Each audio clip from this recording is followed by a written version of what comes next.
In this video, we're going to talk about using points of intersection to solve quadratic equations graphically. Now, this is very similar to using x-intercepts to find the zeros in order to solve quadratic equations graphically. However, in this method, we're actually going to be graphing two separate functions and looking to see where those functions intersect. And that's how we're going to solve.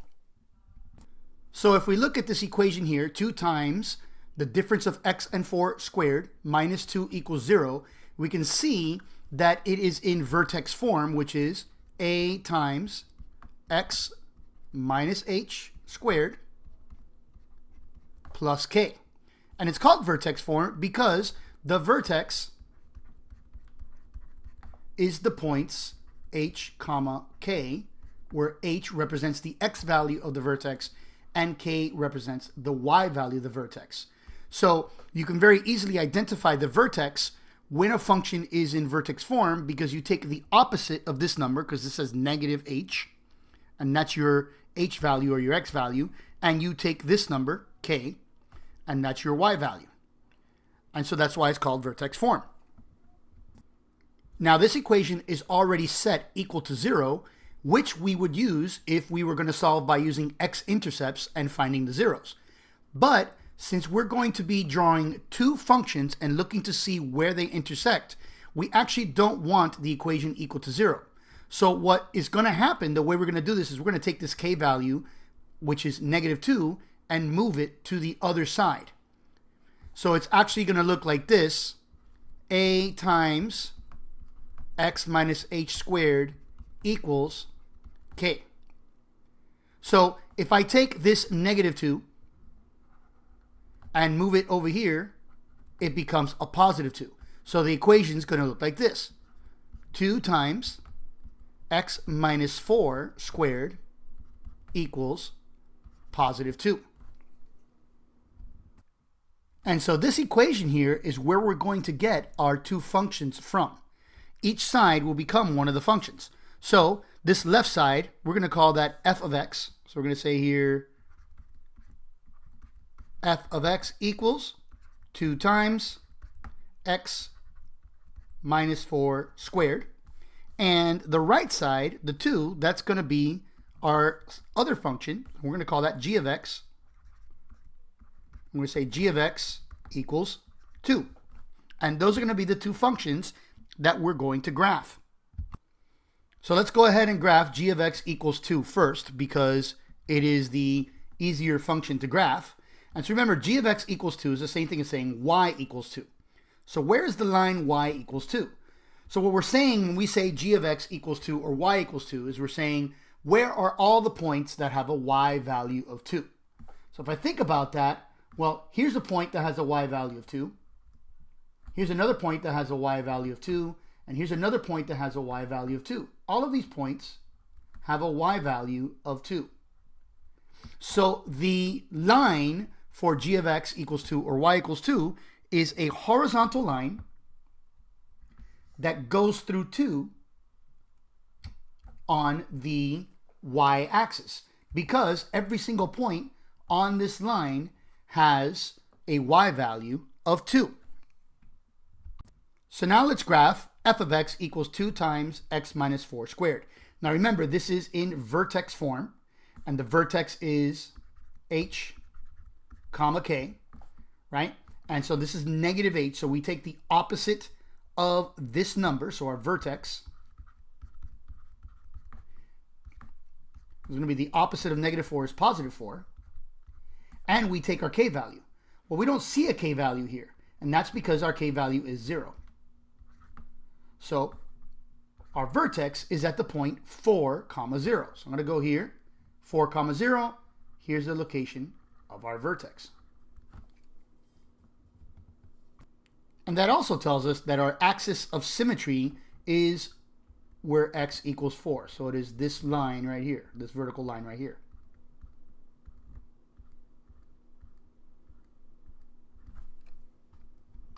So now we're going to graph this quadratic function by picking one side, finding the points that are part of the function, and then reflecting. So what do I want to do? Do I want to work harder or do I want to work smarter? Am I going to move to the right or am I going to move to the left? Well, if I move to the left, I'm dealing with smaller numbers because I can use 3, 2, 1, 0. If I move to the right, I can do it, but I'm also dealing with bigger numbers. So why make life more difficult? Let's go with the smaller numbers. So let's go ahead and set up our little table here. And we're going to figure out, okay, our first x value to the left is going to be 3. So when x is 3, what's y? So what we're going to do is we're going to plug that in right here. So we're going to say, okay, 2 times x minus 4 squared, okay? And our x value is 3. So 3 minus 4 is negative 1. So this becomes 2 times negative 1 squared. Negative 1 squared is 1. And 2 times 1 is 2. So when x is 3, y is 2. So how about when x is 2? So we can go ahead and do it again. I'll just do it right down here. So again, 2 times x minus 4 squared. So when x is 2, 2 minus 4 is negative 2. So this becomes 2 times negative 2 squared. Negative 2 squared is 4. And 2 times 4 is 8. And if I look over here at the graph, I see 8 is up here. So if I choose 1, it's just going to give me a y value that's off the graph. So I could just stop right there and plot these 2 points. So I have 3, 2, which is going to be right here. And I have 2, 8, which is here. And so now all I need to do is reflect these points to the other side. So this point is 1 step to the left of the axis of symmetry. Its partner will be 1 step to the right. Remember, these are counting by 2, so this is 1 step. And this point here is 2 steps to the left, so its partner will be 2 steps to the right. And so here is our parabola.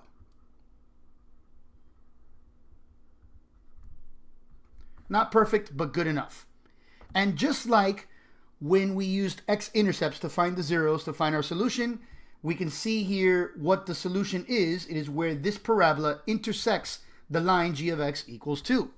So we see right here, we have this point right here and this point right here. This point is 3, 2, and this point right here is 5, 2.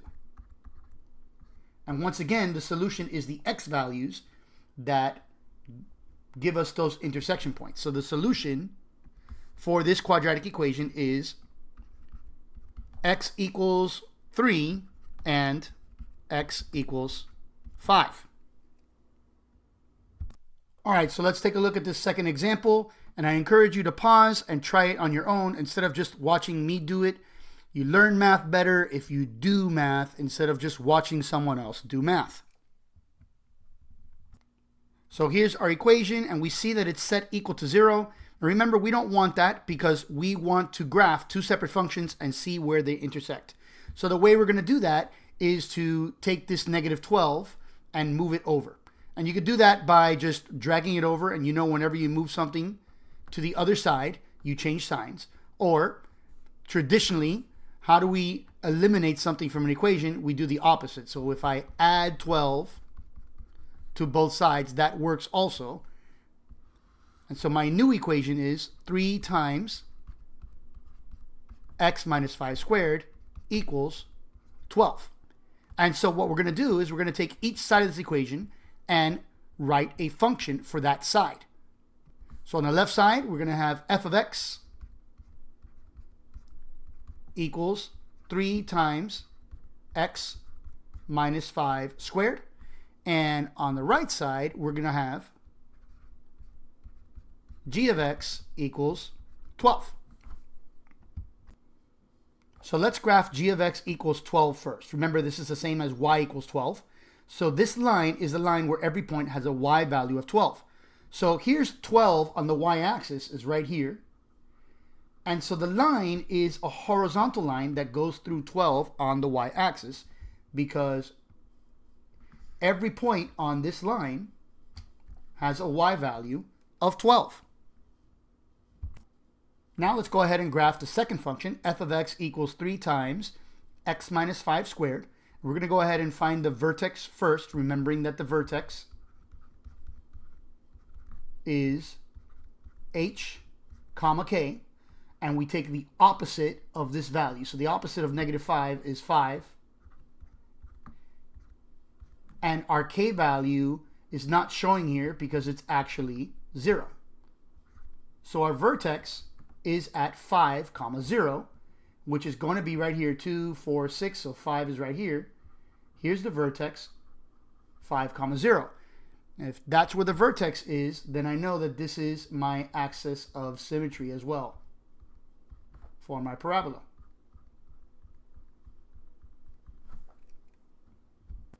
So now I'm going to finish graphing this quadratic function by graphing the points on one side and reflecting over. I'm going to move to the left, so I'm working with smaller numbers here. So my first x value to the left is 4. So I'm going to make a little table here. And so if x is 4, what's y? We're going to plug that in right here. So we're going to say 3 times x minus 5 squared. So if x is 4, well, 4 minus 5 is -1. So this becomes 3 times -1 squared. -1 squared is 1. And 3 times 1 is 3. So what if x is 3? Let's take a look. We're going to plug this in over here again. So 3 times x minus 5 squared. And if x is 3, 3 minus 5, that's -2. So this becomes 3 times -2 squared. -2 squared is 4. And 3 times 4 is 12.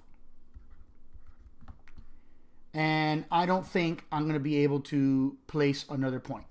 That's going to be too much. So I'm just going to go ahead and use these 2 points. We have 4, comma 3. That's going to be right about here, because this graph is counting by 4s on the y-axis. And we have 3, comma 12, sorry, which is going to be right here.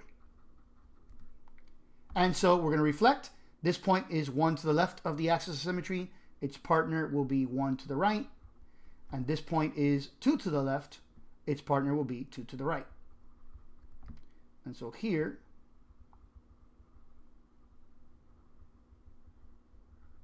is our parabola. And we can see the points of intersection are right here and right here. So this point is at 3, comma 12. And this point here is at 7, comma 12. Now remember, the solution is the x values. So our solution to this quadratic equation is x equals 3 and x equals 7. So now let's go ahead and apply this concept to modeling and solving a real-world situation. It says here, a squirrel is in a tree holding a chestnut at a height of 46 feet above the ground. It drops the chestnut, which lands on top of a bush that is 36 feet below the squirrel. The function h of t equals -16t squared plus 46 gives the height in feet of the chestnut as it falls, where t represents time. When will the chestnut reach the top of the bush? So now what we need to do is write an equation that's going to represent the situation and give us our 2 functions that we're going to graph so that we can solve.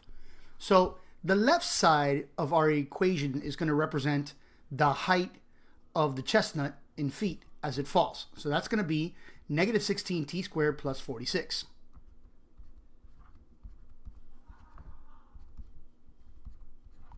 And so what we're looking for is, what is the other side going to be equal to? So it's going to hit the bush. So where is it going to hit the bush? It's going to land on top of the bush. So the question is, how high off the ground is the top of the bush? Well, if the bush is 36 feet below where the squirrel is, that means the top of the bush is going to be 10 feet above the ground, because 46 minus 36 is 10. So here is our equation, -16t squared plus 46 equals 10. And so now we can go ahead and write our 2 functions. So the left side, we're going to call that h of t equals -16t squared plus 46. And the right side, we'll call it g of t. And that's going to equal 10. So now what I'm going to do is I'm going to plug these two functions into a graphing calculator. I'm using here the free Desmos graphing calculator online. So let's do the easier function. So g of t equals 10. And you see right away it graphs that line for us. And our second function is h of t equals negative 16t squared plus 46. And right away, it plots that parabola. And now we can't see the whole parabola, but we see the part that matters here, which are the intersection points. So we have an intersection point here at negative 1.5 and another intersection here at positive 1.5. And so this line here, right, g of t equals 10, that represents the top of the bush. And the x values here represent time, and I'm guessing it's in seconds. Now, even though we have two solutions, both solutions don't always make sense. So we're dealing with measuring time here. So which one of these x values makes sense in terms of measuring time? Would it be negative 1.5 or positive 1.5? Well, the answer is it's going to be positive 1.5 because we cannot measure time in negatives. So the solution here is 1.5, and we're guessing that t represents seconds. So what we're saying here is it takes 1.5 seconds for the chestnut to fall and hit the top of the bush. So our solution here is t equals 1.5, and if t represents seconds, that means it takes 1.5 seconds for the chestnut to fall and land on top of the bush.